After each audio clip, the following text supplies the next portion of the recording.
webinar is live. Just give people a little bit to get in. You should be good to go. Good evening, everyone. I am William Johnson, Chair of the Baltimore County Blue Ribbon Commission on Ethics and Accountability.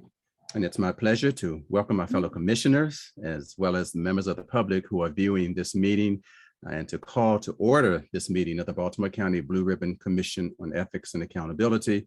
I hope that everyone has had a great day. I have to just kind of throw in there, how about them O's? And so during this meeting, we will hear from the Shaffer Center for Public Policy about the preliminary findings from both the Ethical Climate Survey and the Best Practices Research. We will hear an update on our subcommittees, and we will follow up on items from our previous meetings. But before we get started, I would like to share just a few housekeeping items. First, the session is being recorded. Secondly, the agenda for tonight's meeting was shared with the members of the commission directly, and it is posted on the commission's website.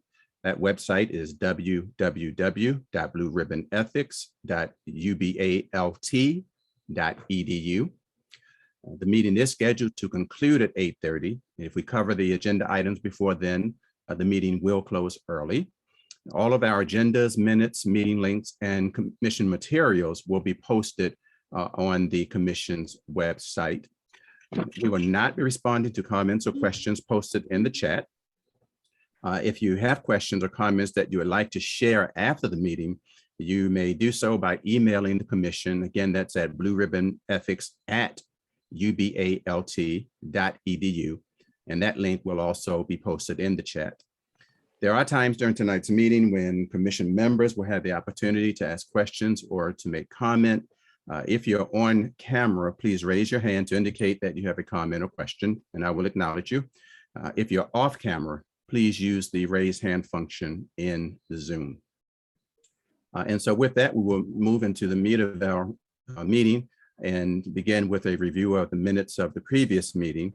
Those minutes were provided to commission members by email on yesterday. Do commission members have any comments or any changes to the drafted minutes?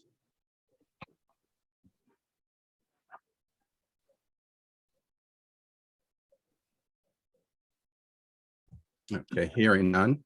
And if there are no corrections, can I have a motion to approve the minutes? Cassie. Motion to approve the minutes. And a second? Second.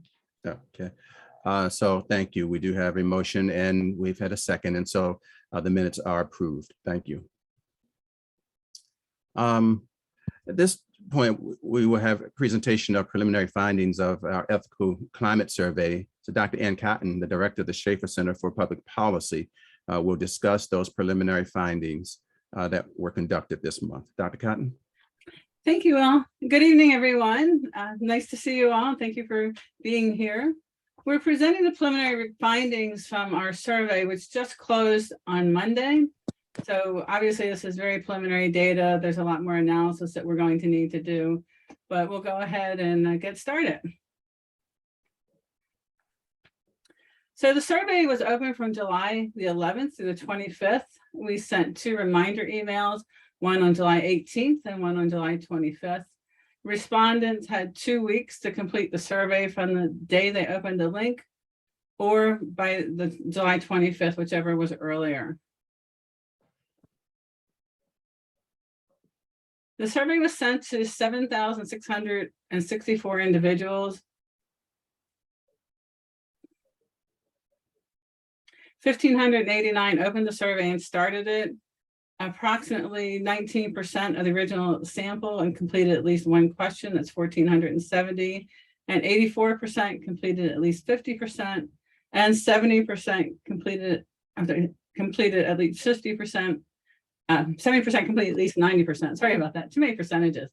So by comparison, the federal government's pulse survey of 2 million employees had a response rate of 19%.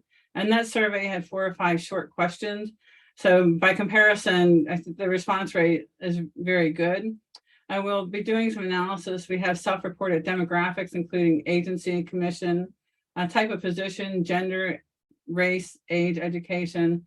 So we'll be doing cross tabulation analysis by these groups for further future presentations.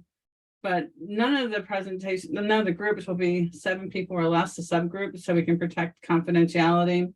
And we didn't track responses by email addresses, so we don't know who specifically answered the questions, except for what they provided in demographics.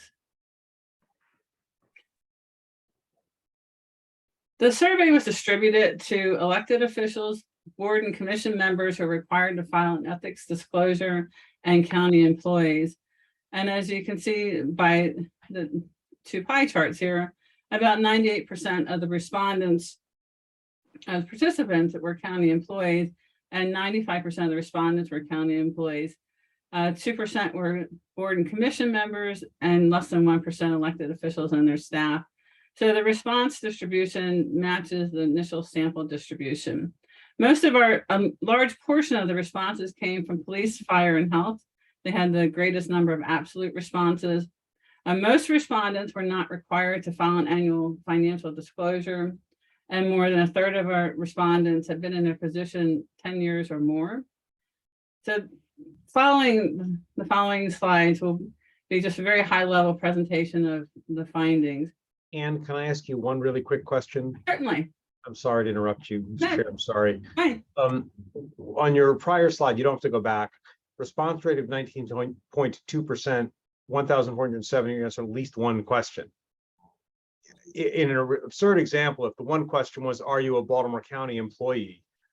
It wouldn't mean very much. So I'm just wondering if you got enough responses of meaningful, question answering, because at least one question doesn't necessarily mean much to me, not knowing, of course, I don't remember the questions and I don't know which one question is the one question.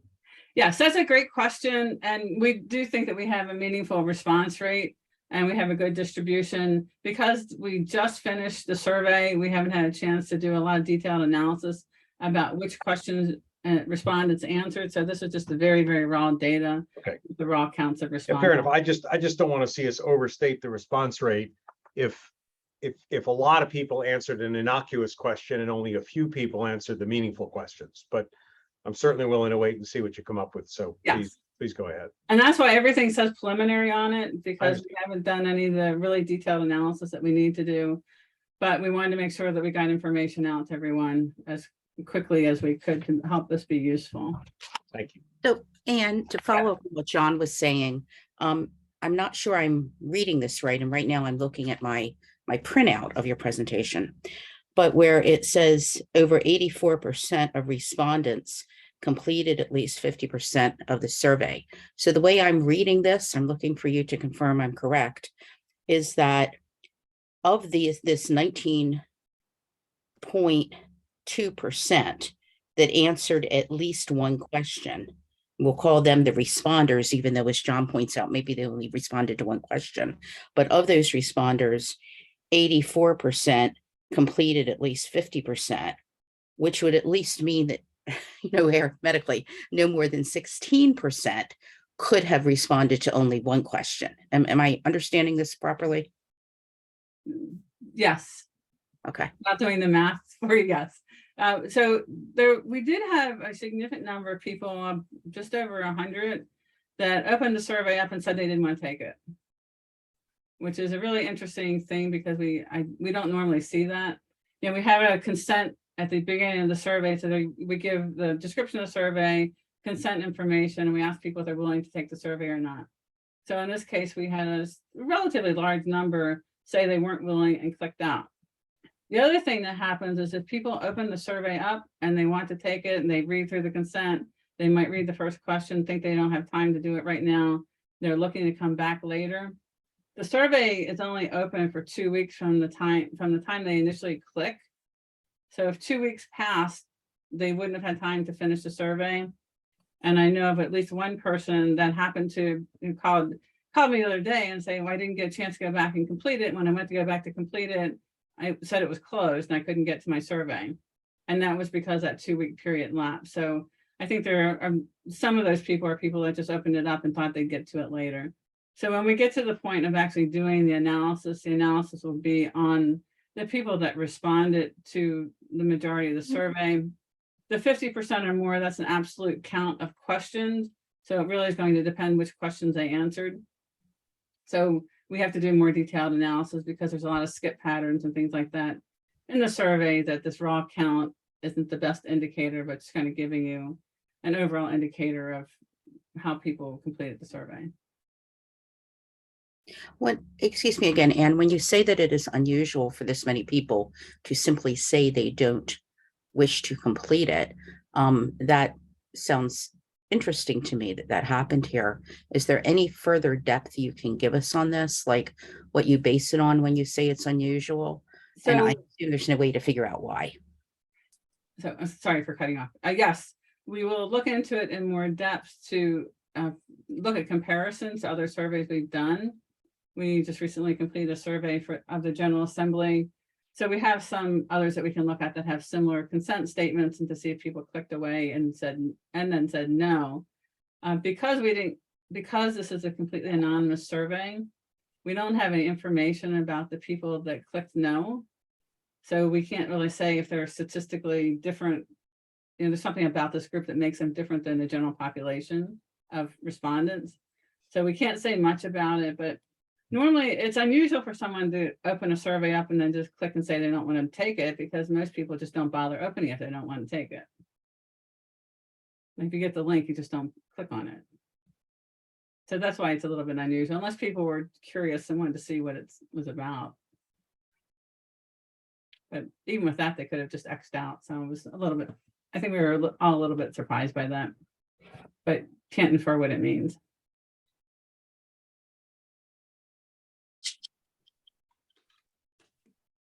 Any more questions? Okay. And obviously we'll have a more detailed breakout of the response rate, and we'll be following the APOR standards at the American Association of Opinion Research. So we'll have a very detailed breakdown of the response rate as we go along. Okay. And we can go to the next one, Sarah. Okay, so thank you, Dr. Cotton, and we look forward, of course, to hearing the fuller results of the survey. Well, I'm sorry. I'm not finished. Oh, you're not finished. No, I'm trying to get Sarah to go to the next one. Oh, okay. I thought you. Okay, wait. It was just like so great.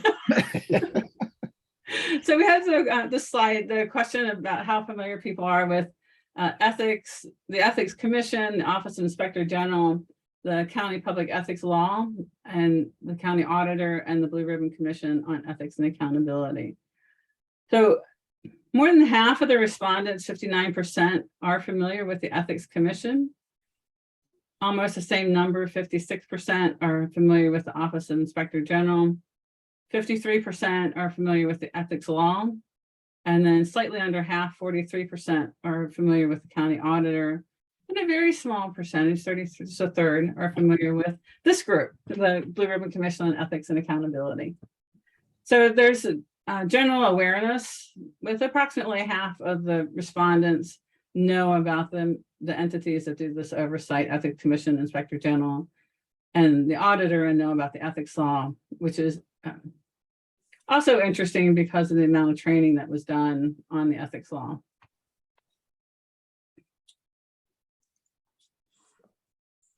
So one of the questions we asked is whether people reported suspected misconduct. In this case, misconduct means we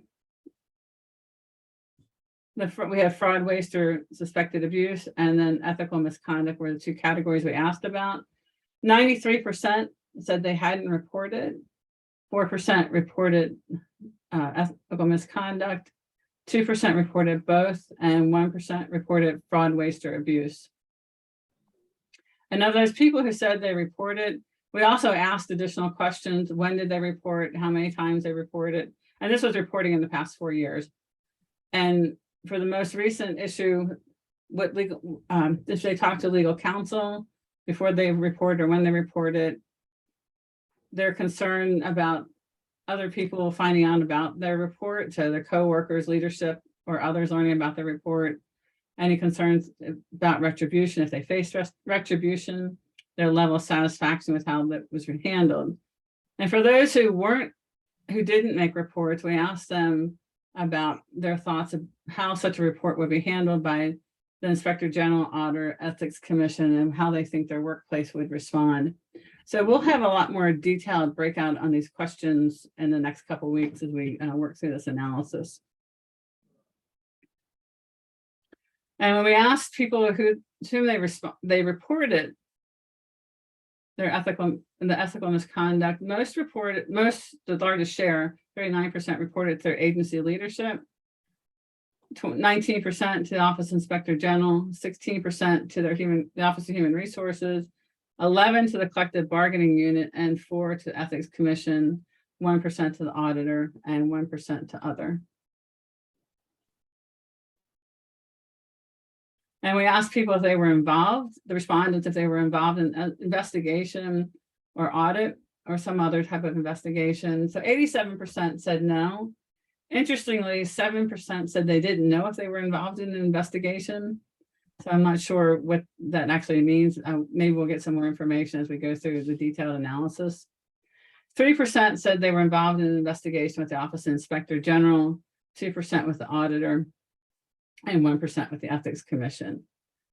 Of those who responded that they had been involved with an investigation, for the most recent investigation, we asked them questions about who handled the investigation, if they received a subpoena, if they were provided with policies or procedures or informed of their rights, if their supervisor or someone from their organization told them what to say in the investigation or how to act, if they contacted legal counsel about their involvement, how they characterize their interaction with investigators, and if they would label the investigators knowledgeable, professional, and prepared, if they felt threatened physically during their interactions with any of the agency representatives, if they were concerned about their supervisor, agency leadership, or coworkers or others learning about their involvement in the investigation, if they faced retribution, and if they ever found out if the investigation was completed and what the findings were.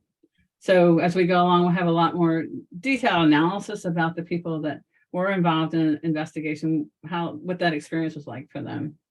So we'll be able to provide more information.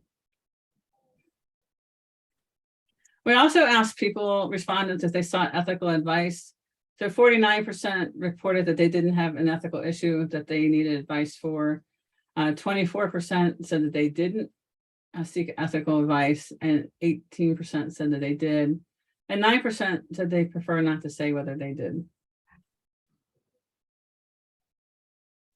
And the most common source of advice for ethical dilemmas was supervisors with 28% and coworkers 18%. And then family and friends, 9% of the respondents chose family and friends, 8% HR, 5% Office of Inspector General, 4% actually contacted a private attorney, and 3% sought advice from the Ethics Commission.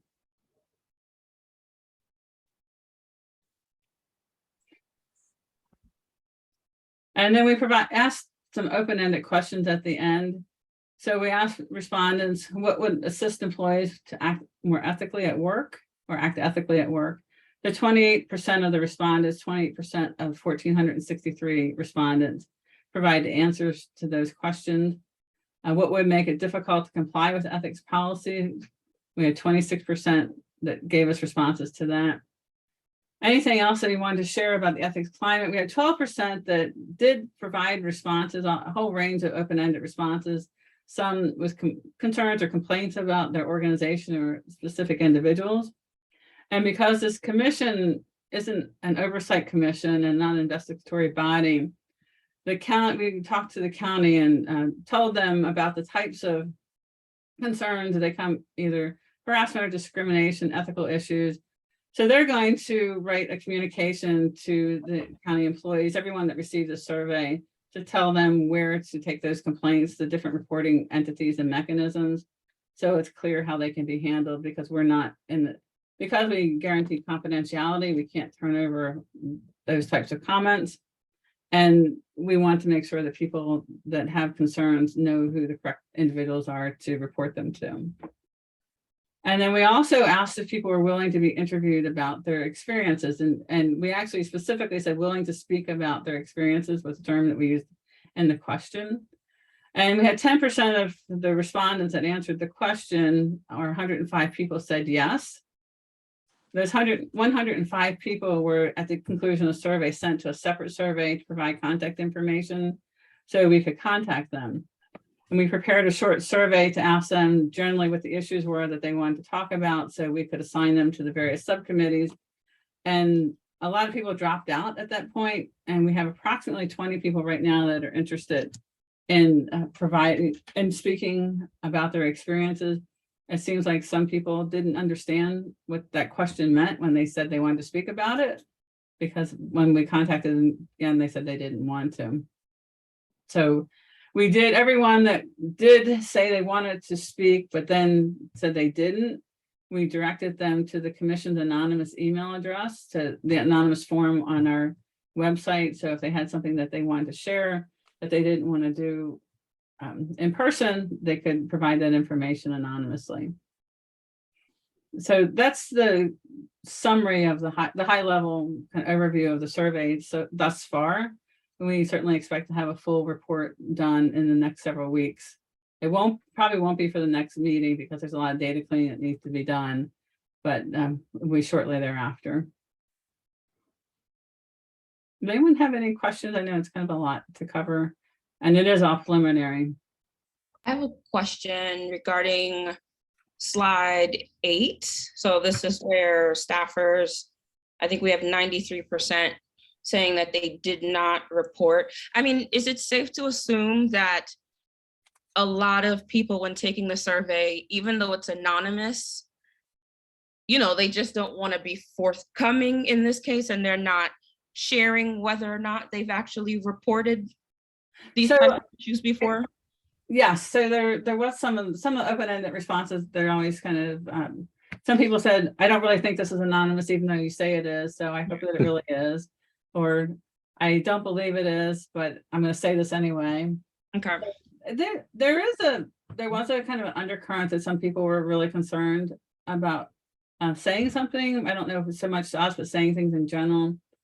And we'll have more analysis of the open-ended questions to try to get a clearer picture of how many people are concerned about that. But yes, I think there is some sense of that. I think people in general in this day and age don't trust that when you say something's anonymous, it is.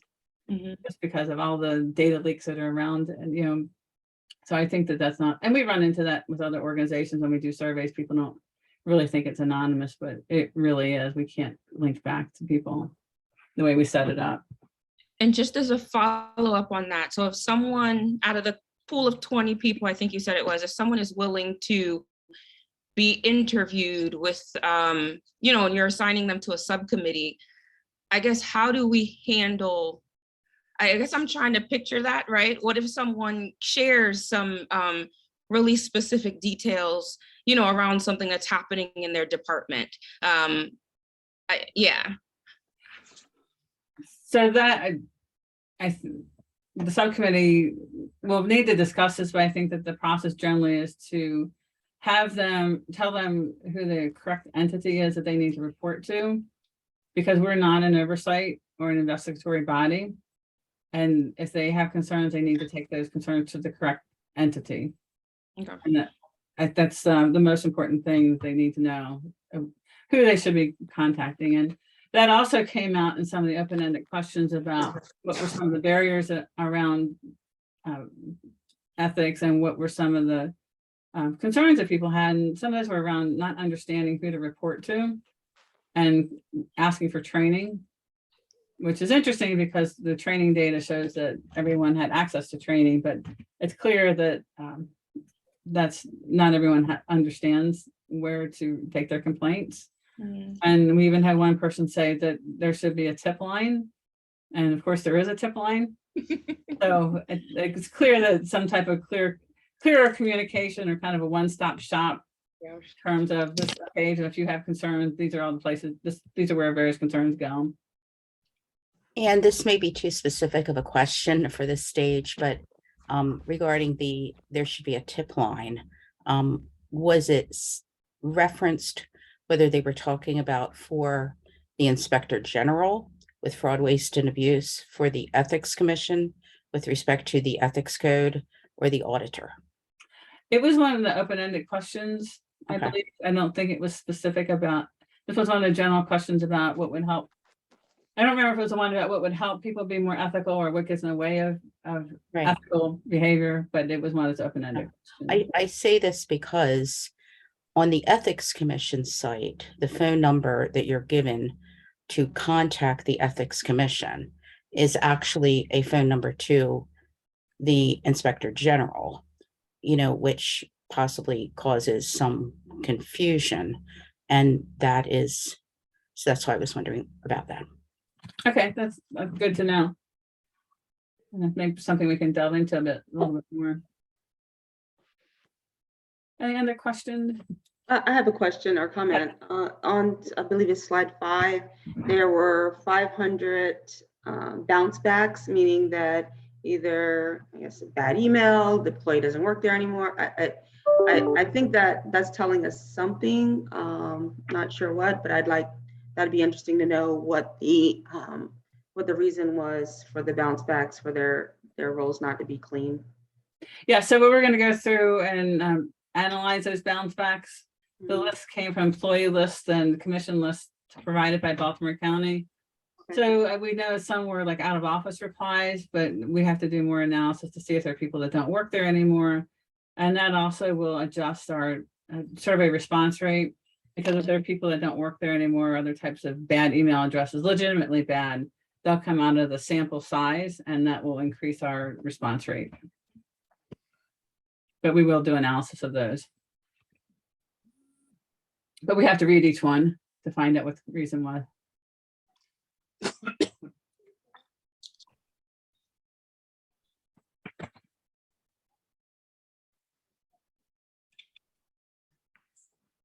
I guess just one other question, like, is it concerning that out of this 7,600 folks, or let's say 7,000 because 500 bounce back, like only, 1,500 opened the email and clicked on the link?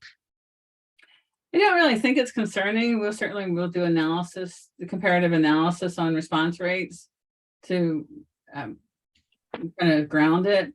But survey responses people generally aren't, they don't participate a lot. Okay. People, for something like this, people are going to participate because they think it's important or because they have something they want to say. And we recently did a survey for the General Assembly around their climate for equity inclusion and around sexual harassment issues. And with that, we had a large number of people that didn't respond either. It's just people, if you think about yourself, if you get a survey, why would you click on it? We click on it because you think that it's something you want to comment on it because it's for your work and you think it's important, or it's something that you really have an issue and you really want to say something about it. Okay.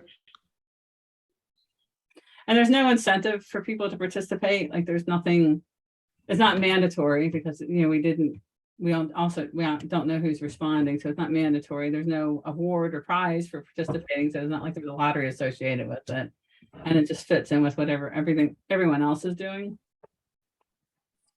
But we'll have more information about how it fits, the response rate specifically compared to similar populations.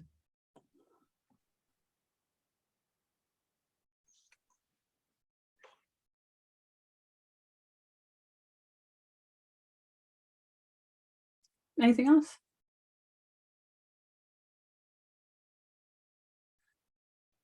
Now I'm done, Mr. Chair. Just want to make sure I'm giving you the appropriate amount of time. But thank you so much, Dr. Cotton. We really appreciate the information that you've shared. And we look forward, of course, to receiving the fuller results when you have them of the survey. And so we're going to move now and call on Dr. Sarah Fitzenetz, who is the research manager of the Shaffer Center for Public Policy. And she will discuss the preliminary findings, of the best practices research that the center has been doing. So Dr. Fitzenetz, thank you for joining us.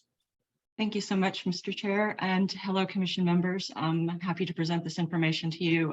Again, these are preliminary findings of our best practices research. So just to emphasize, as Dr. Cotton did with the ethical climate survey there, we'll likely be some changes going forward. So briefly, our methodology was we identified all offices of Inspector General in the US at local, state, and national, or actually just local and state levels of government via internet and news searches. We developed our list of proposed questions to guide the research, which everyone saw at the last meeting and will be discussed later this evening. We reviewed the enabling legislation for the OIGs and ethics commissions, if applicable, of the ones at this local and state level, as well as the websites for these offices and the general government for the jurisdictions to try and answer the research questions. And then we did start contacting selected OIG offices to obtain information when it was not available online. We focused on those that were similar to the Baltimore County Office of Inspector General. Again, results are on the following slides are preliminary, and they only include offices of Inspector Generals for which our data is known. So on some of these, the number might be somewhat low because, again, some of this information is difficult to find. So first, we have a count of the offices of Inspector General we found. And so we found approximately 65 at the state level and 41 at the local or regional level. Regional includes an Office of Inspector General for WMATA down the DC subway and bus line. We broke them down further into if they were basically general jurisdiction. So sometimes that's limited to just executive branch agencies, but if these offices had relatively wide jurisdiction in the government, or if they were within a specific agency or program. We also found one at the state level that was a legislative Office of Inspector General. And so you can see there's a very clear distinction here. At the state level, most offices of Inspector General are within a specific agency or program. And at the local level, most of them are a general jurisdiction agency. Just interesting points. There were two that actually we had to look at a little bit deeper. New York City and Florida.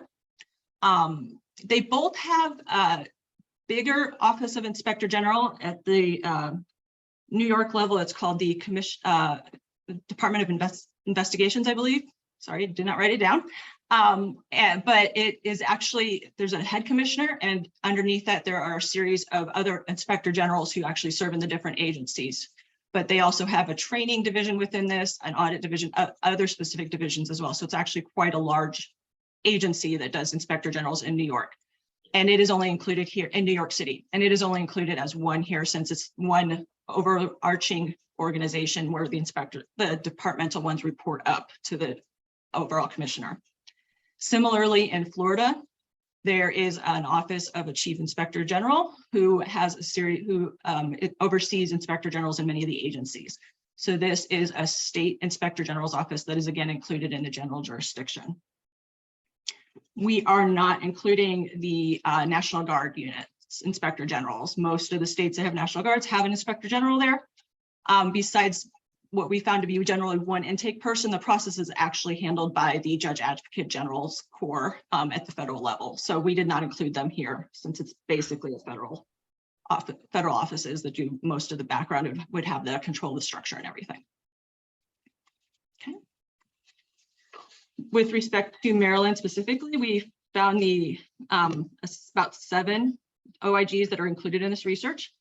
They are, for, as we know, Baltimore City, Baltimore County, and Montgomery County. We also found one in Prince George's County for the police department.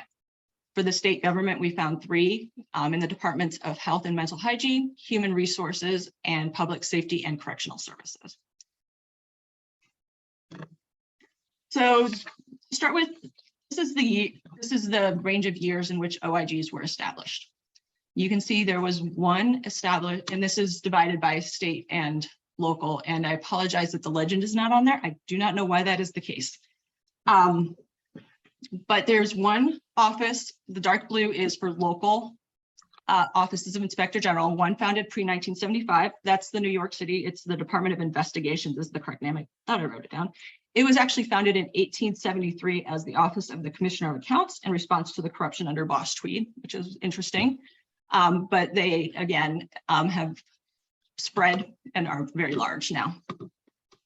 You can see otherwise, there's we had a total of 1 founded from 1975 to 79. And the numbers go up a little bit as we go into the 90s, drop back down, they increase again in the early 2000s and the early 2010s, with 16 of them being started between 2010 and 2014.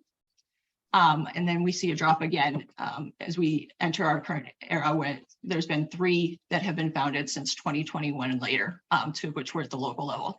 I want to also emphasize these data that I'm going to present do not include Baltimore County. I backed them out so that we aren't skewing the data or anything with them included.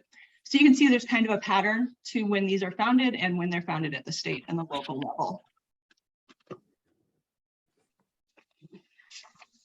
One of the questions we looked at was just the establishing authority. What created these offices of Inspector General? And by and far, they were created by legislation.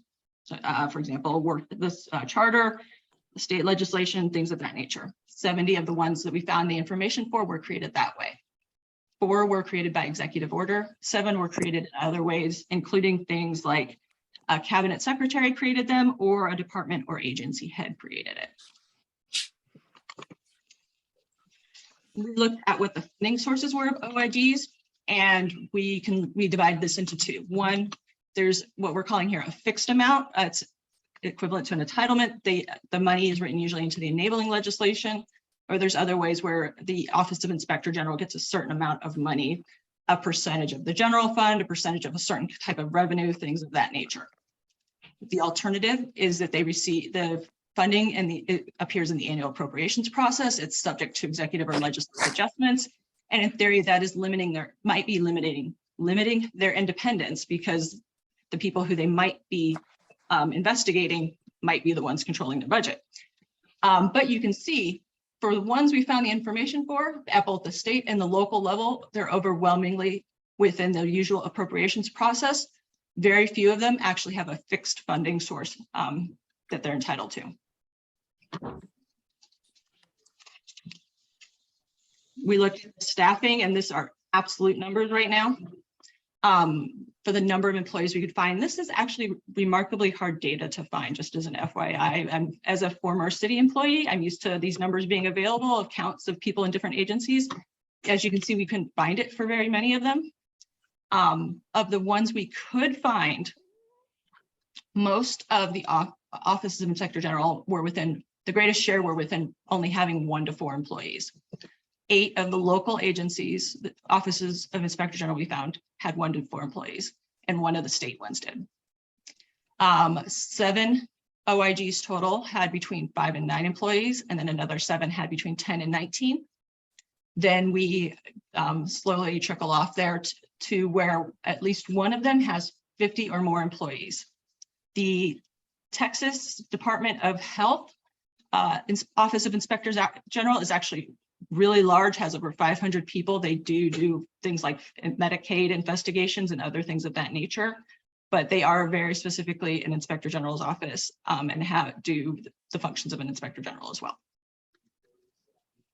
We do plan, again, this is preliminary data and we're still looking for other data. This is one of the ones where we do want to normalize this count in some way, potentially with the size of the budget of the jurisdiction or the population, but some way so that it's also comparable. We're not comparing a very large state such as Texas to a county or jurisdiction such as Baltimore County, just straight by straight numbers. We are going to be looking at it in kind of an adjusted way. As we know from Inspector Madigan's presentation last week and other discussions, that the 2 functions of OIGs are often audits and investigations. Most of the OIGs we found actually do both. 53, 20 at the local level and 33 at the state do both investigations and audits. Next after that, the second largest share did just investigations, and this was focused on the state offices. And then 13 do audits only. We looked at the activities of the Office of Inspector General. So do they have unrestricted access to records? Can they keep items confidential? Do they have subpoena authority? And do they have law enforcement authority? So you can see, of the ones we could find information for, 81% have unrestricted access to records. 79% can keep items confidential, and 67% have subpoena authority. Only 18% of them have law enforcement authority. And so that's things like being able to carry a firearm, seek and execute warrants, search and make arrests, and things of that nature. Sarah, Yes. can I just add, I mean, maybe just put a pin in this question, but when you get into the next phase, if you could just sort of dig into the overlap between these questions. For example, unrestricted access to records can keep items confidential. Is there an overlap? Does that mean records, or they keep those confidential, or new things confidential? You see what I mean? It happens to be roughly the same number, but I suspect that that's more of a coincidence.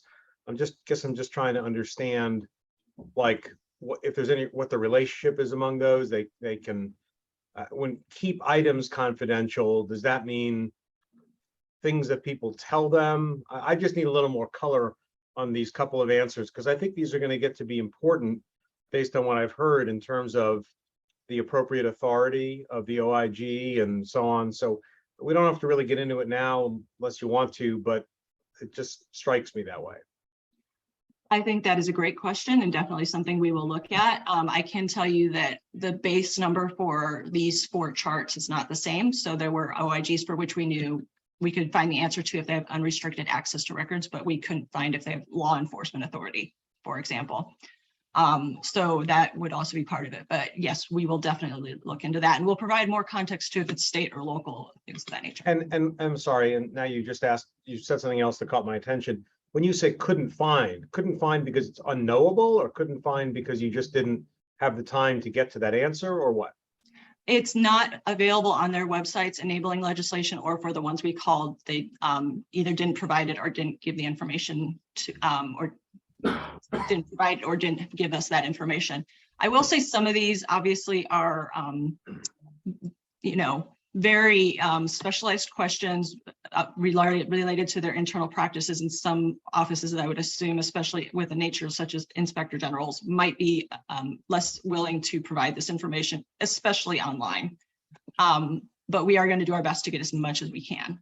Yeah, okay, that's fine. I mean, obviously we want to get as much as we can. And then, for example, I would also ask you to consider slicing this data a little bit based upon the different types of OIGs. I mean, I'm not the expert in this, but there might be, and I'm not sure, there might be a reason to say that a departmental OIG in a state might have different authority than a county-wide OIG in a local government. I'm not sure if there is, but I could sort of imagine that there might be reasoned distinctions, and that we want to be careful not to compare apples and oranges, that every OIG is not the same as every other one, and there might be a difference in the context that might lead us to a different conclusion for the type of OIG that we're looking at. Because we're not writing a book here on OIGs. We're trying to explore what's appropriate in the context of a large metropolitan general county government. And it may or may not be, the same as other places we're looking at. Again, I think that's a great idea, and we definitely will break it down that way. We are going to, and when we make calls and such things of that nature, are focusing on the ones that are general government, county level, preferably, or some cities, to try and really hone in on the ones that are similar. Again, because as you said, we don't want to compare apples and oranges. By the way, I'm not sure that they're apples and oranges. I'm just saying I don't want to trip over an apples and oranges problem. That's all that I'm saying. If someone could convince me that there's no practical, rational distinction among OIGs, I'm fine with that too. But if there is, I want to make sure we don't start borrowing, conclusions and practices from an apple if we're dealing with an orange. Definitely. Okay, thank you. And our final slide I have tonight for you is we wanted to look at if OIGs and ethics commissions are operationally independent or not, as this seems to be an issue. And so this chart is, again, only for local OIGs for which we know the answer, but of the ones for which we could find information, 76%, 3/4 of the OIGs and ethics commissions are operationally independent. Only 5% are operationally not operationally independent. So they might share staffs, share leadership, or things of that nature. 20% of the OIGs we could verifiably say they did not have ethics commissions, but we're still doing some digging on this. And we'll, again, for all of these, we'll have more information, more breakdowns in for the future meetings. Is there any other questions that I can answer? This is Janine Burkett. Just to clarify, independent, would you define that for me, please? Operationally independent means that they have separate staff or separate leadership. They don't overlap. The most common seems to be sharing staff members between the IG and the commission. Okay, that's all, not independent to make a decision or to offer recommendations. We are actually looking at that as well. We just didn't have sufficient information to show tonight. But we are looking at if they are independent to start investigations or if they need some spur to do that, and other indicators of independence. Okay, but this data right here is specifically talking about staffing. And it's specifically talking about offices of Inspector General and ethics commissions. Staffing. Staffing or leadership, yes. Or leadership, okay. Yeah. And then back to the confidential, could you, or will you be defining what confidential means in this aspect? What do you mean? Generally, we just mean that they can keep, they don't have to share anything to the extent required by law. So that it's language that actually appears in best practices guidelines and in enabling legislation.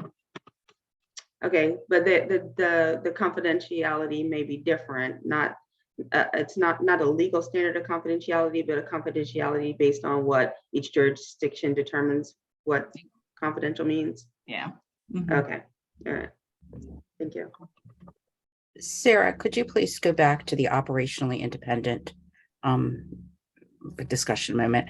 So if, I guess I'm trying to picture what this means. And if the Ethics Commission is operationally independent from the OIG, does that mean that it is housed outside of the OIG? Yes, that could, it would mean they're housed separately. One might be, and these are totally, I'm just theorizing here. One could be in like the mayor's office, one could be somewhere else, things of that nature. Thank you. Are we going to look at whether or not, I guess, what level of oversight there is in some of these OIG offices? Like, for example, you know, in a state agency, do some of them have compliance boards in place and so forth? Yes, we are looking into, again, who has oversight of Office of Inspector General and also who has removal, excuse me, removal authority of an Inspector General. Thank you. And I'm sorry, Sarah, one other question. There was a slide that you showed that, for example, stated what portion had subpoena power. Yes. So there, are you talking about subpoena power of the OIG, or also is subpoena power of the Ethics Commission, you know, subsumed within that? It's the Office of the Inspector General. Okay. Authority to, you know, subpoena witnesses or administer oaths, things of that nature. We are also trying to identify if there's a waiting period that they need to wait before they can issue a subpoena, which came up at their last meeting. This may be way deeper than you've gotten into at this point, but for example, here, the Ethics Commission's jurisdiction is limited to matters involving the ethics code. Have you picked up on whether that is the same in these jurisdictions where there's both an OIG and an Ethics Commission? I can't recall that off the top of my head, so we can definitely start, go back and see if we can find the answer. Okay, thank you.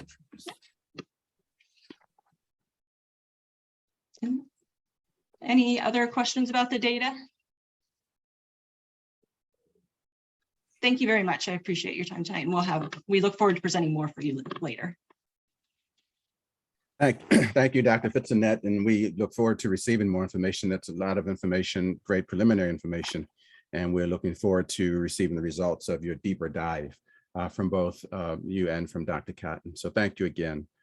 And so moving to our next item on our agenda, at our last meeting, we reviewed the list of topics for best practices or benchmarking of the Office of Inspector General and the proposed questions to guide the work of the commission with respect to the OIG.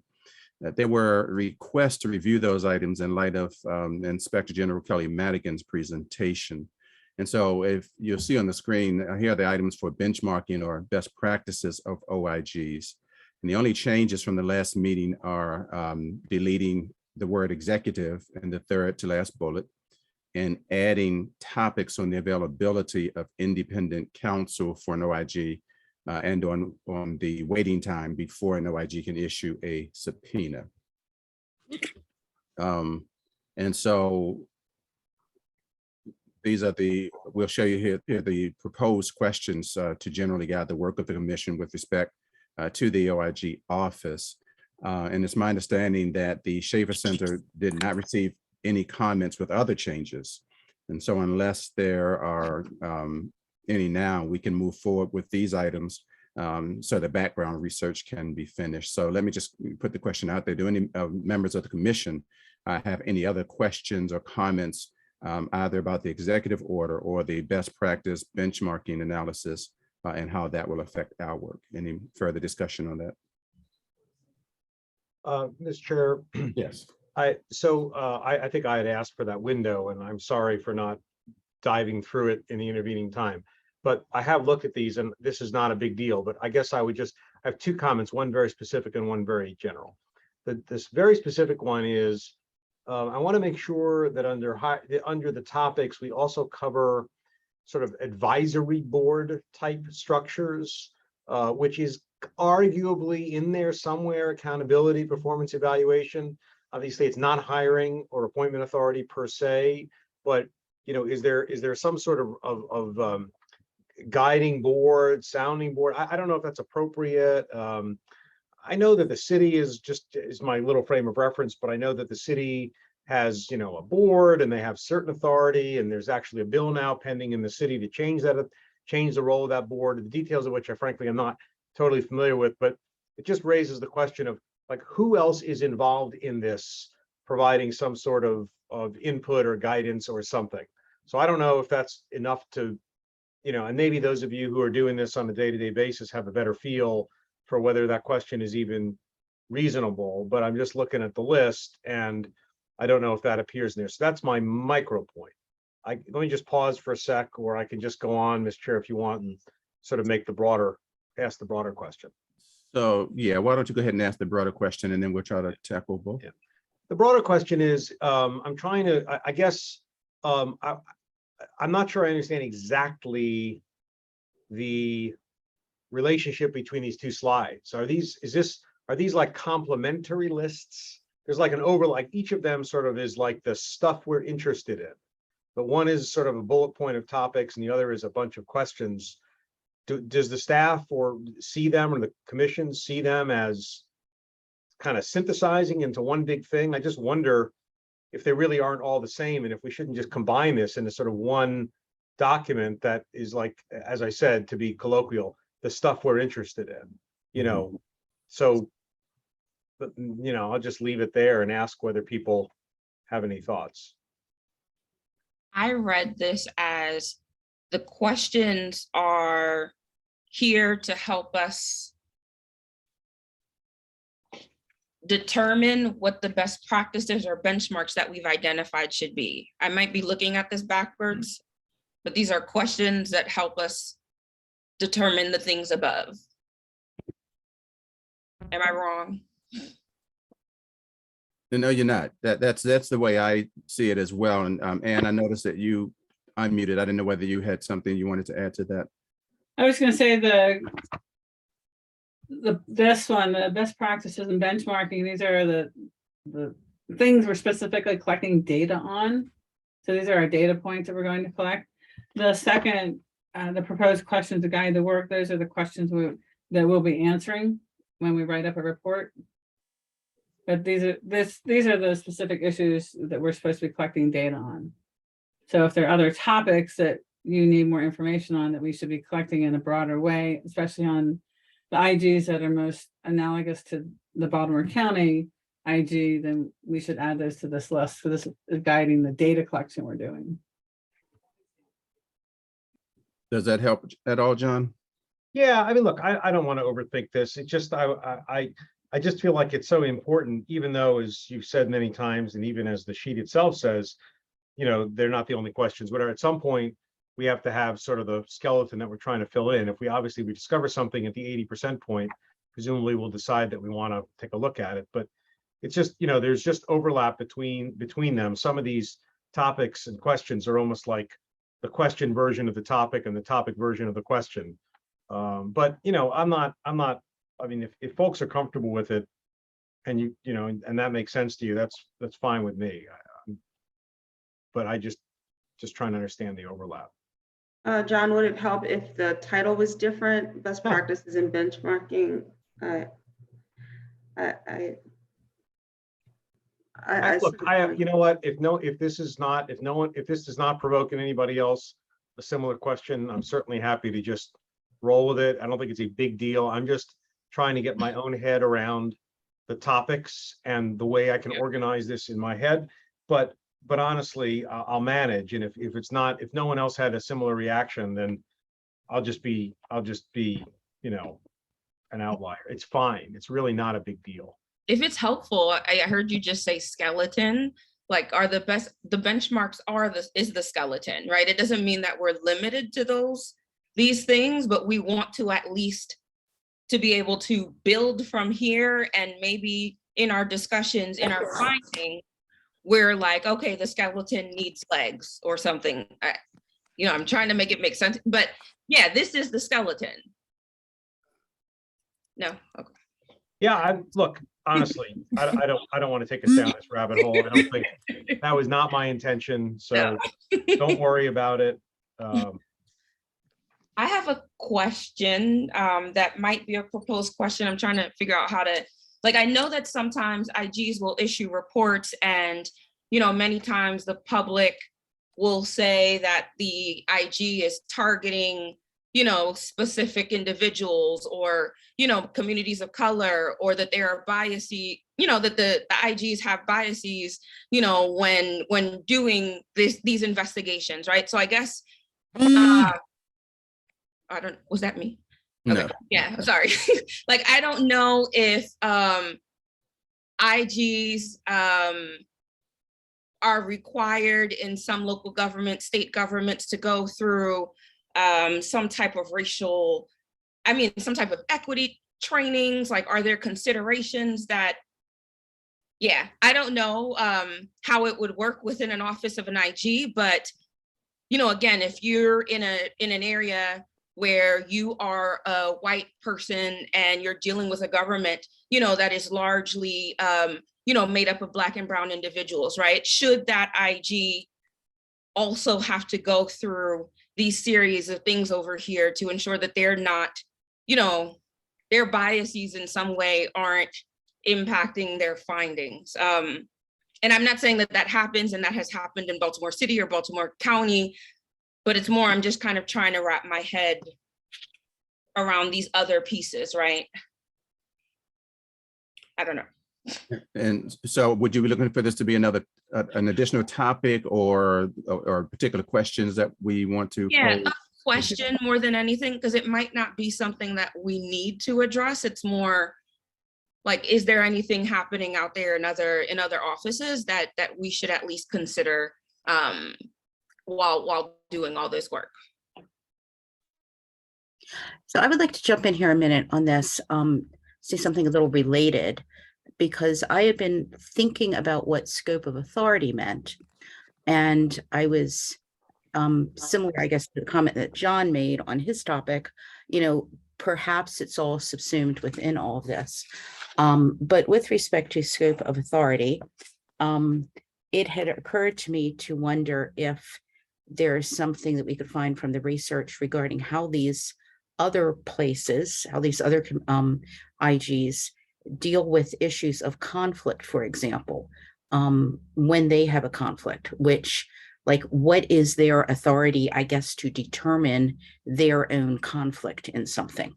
And also a somewhat similar one that has to do with scope of authority is with respect to getting documents when you're not doing so by subpoena. I'm guessing, but I could very well be wrong, that the subpoenas are used for outside of the agency or whatever the jurisdiction is. And that, I do know that here there is some ability in the statute to get documents sort of just by asking, as in, I want the emails on this, I want the documents on this. But all of that, I think, comes under scope of authority. At least, but I want to say that in case I'm wrong and that it might require an additional item. But then also going back to what Joanne just said, because the comment about really almost like a training kind of thing, and making sure, if this is the case, that any proper standards are applied with respect to how the IG exercises authority, in the avoidance of, I guess, bias and implicit bias. All of that perhaps comes under scope of authority too. In other words, scope of authority seems very, very broad. And I guess my feeling is that some of these things should either be under that or should have their own topic. Okay, I know that scope of authority can often be a kind of legislative or regulatory language, and so it can vary based on the regulation or the legislative body. And so we can tease that out a little more. And is that something you can help us with in terms of the language or where that should go if we try to tease that out more? Yes. And then I had a follow-up question with regard to conflict. Are you speaking of conflict of interest specifically? Right. Okay. Yes. I mean, what happens when an IG might have a conflict, or other kind of barrier to actually just legitimate, not a controversy, just a legitimate barrier to going forward with whatever it is. I mean, how is that remedied? How does one deal with that? And maybe that comes under scope of authority. It's another type of authority issue, just like, as I said, the issue of the authority to gather documents is an authority issue. Another type of authority is, what are you looking at? I have the impression that all of these IGs look at fraud, waste, and abuse. But I'm just saying there's so many different types of authority or authority issues. And maybe the intent is that all of them are under this one topic area of scope of authority, which would be fine. I just wanted us to kind of put a pin in these things and not forget them. I think it's very important to clarify, because that's part of what your expertise brings to the table of the issues that should be examined. So let me just ask a follow-on question for Cynthia. It's not just, or Anne, not just conflict of interest, but it's conflict in general, not just a conflict of interest. That's a very interesting thing, Janine. So actually, I was meaning conflict of interest, but that's an interesting other concept that you're raising as well. And going back to what John had said, which I really want to say that I agree with, that we should probably at some point be considering this advisory kind of component to all of this. And like John, I'm not exactly certain if that's embedded in these bullet points or not.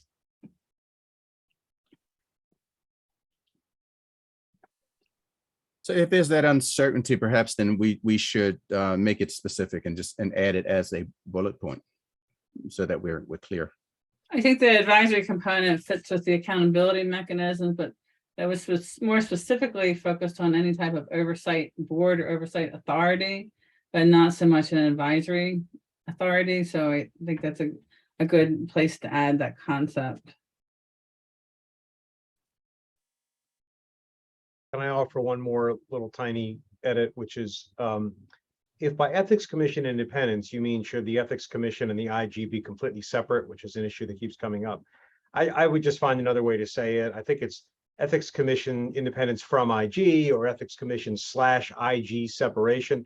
I think I'm just afraid that every time I read that, I have to remind myself, it's not a question of the commission being independent from, I don't know, whatever else. It's a very specific version of that, right? Which is this question about whether ethics commissions and IGs should be co-located and whether the IG should be the executive director of the ethics commission and so on. So I think all the other ones are self-explanatory, but I think for public purposes and others, when you say ethics commission independence, it doesn't have any meaning outside the understanding the context.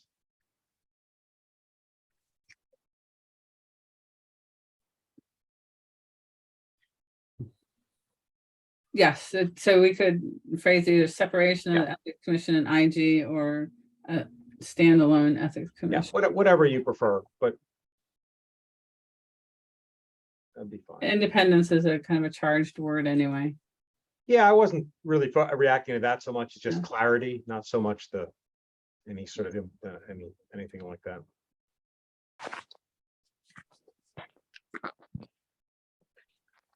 Okay, so yeah, that would simply be the Ethics Commission independence from OIG Yeah, And whatever, specific. sure. on context.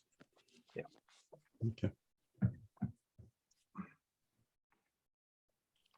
Okay, any other concerns?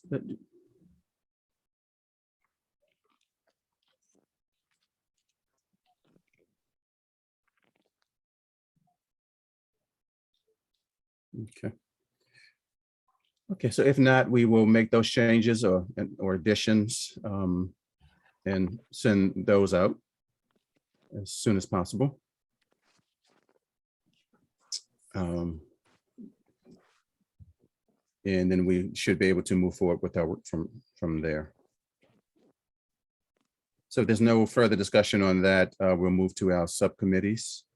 And our two subcommittees, of course, have not been able to start their data collection work yet for various reasons due to travel and primary elections and just so many other reasons that they've been unavailable. But the meetings have been scheduled for next week. The subcommittee on IG operations process and procedures that is chaired by Judge Cox is scheduled to meet next Friday, August 5th at 1.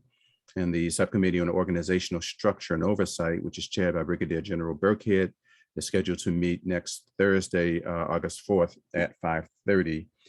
And the subcommittee members should have received your invitations to these meetings with the Zoom login information already. If you have not received it, please let Ann or Sarah know via email, and they'll make sure that you get that. Any questions with regard to that? We also want to make sure it's clear that these subcommittee meetings are not open to the public. And so this time I'm going to invite the chairs of the subcommittees, Judge Cox and Brigadier General Burkhead, if you wish to share anything at this point, to do so.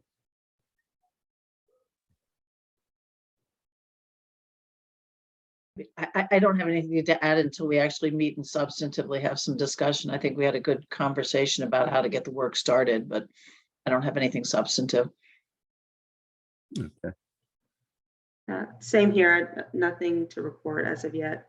Looking forward to the meeting next week. Thank you. Okay, thank you. And thank both of you again for agreeing to serve as our chairpersons of those subcommittees, and then to everyone who agreed to serve on the subcommittees. And so any questions with regard to subcommittees before we move forward? No? Okay. Do any of our commission members have any other commission business to discuss? And we've received a lot of information tonight, a lot of preliminary information. And so any further questions or concerns about anything?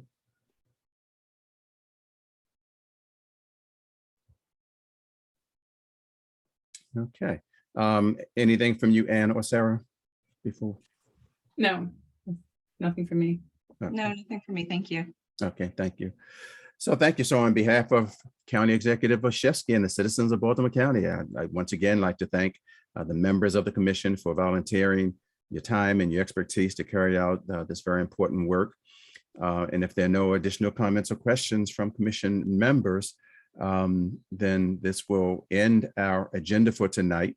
Our next meeting is scheduled for August 16th at 5:30 p.m. It will be held via Zoom once again. You can register to attend that meeting and all future commission meetings by going to our website at blueribbonethics.ubalt.edu. And we are tentatively scheduled to hear the results of the Shaffer Center's review of best practices for inspectors general and ethics commissions, if they've completed more of that work. And so can I get a motion to adjourn?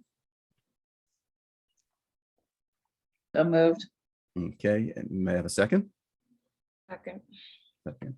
Okay, with that motion and the second, then the meeting is adjourned. Thank you all once again. Have a great evening. Take care. Bye-bye. You.